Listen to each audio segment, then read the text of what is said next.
बिस्मिल्लाहिर्रहमानिर्रहीम। अस्सलामु अलैकुम रहमतुल्लाहि व बरकातुहू। मैं सूफ़ी मोहम्मद वसीम कादरी आपकी खिदमत में हाज़िर हूँ। आज मैं जिगर की बीमारी के हवाले से बहुत ही प्यारा वजीफ़ा लेके हाज़िर हुआ हूँ। लीवर की तमाम डिजीज़ जितनी भी हैं, वो चाहे क्रॉनिक है यानी कि जिगर आपका ख़राब हो चुका है, जिगर बढ़ गया है, या जिगर छोटा हो गया है, या जिगर सुकड़ना शुरू हो गया है, इंशाल्लाह इस पर अमल करने से जिगर की तमाम तर अमराज इंशाल्लाह ख़त्म हो जाएंगे।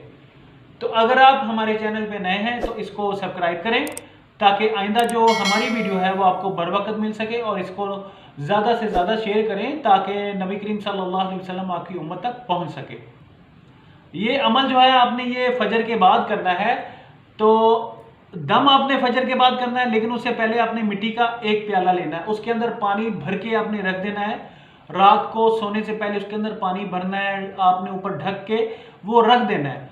सुबह निहार आपने उसी पानी के ऊपर दम करना है। 31 दफ़ा आपने अव्वल आखिर दुरूद इब्राहीम पढ़ना है, और आपने 76 दफ़ा अलहम्द शरीफ पढ़ दी है। ये पढ़ के आपने उसी पानी के ऊपर जो आपने रात को प्याले में रखा था, मिट्टी के प्याले में, उसी के ऊपर दम करना है, और वो पानी आपने पीना है या मरीज को पिलाएं।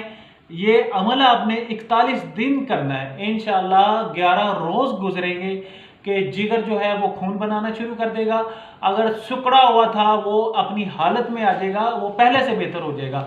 और अगर जिगर बढ़ना शुरू हो गया था, इंशाल्लाह वो भी सही हो जाएगा, अपने साइज पे आ जाएगा। जिगर की तमाम तर अमराज जितनी भी थी इंशाल्लाह शफा याबी में बदल जाएंगी इंशाल्लाह।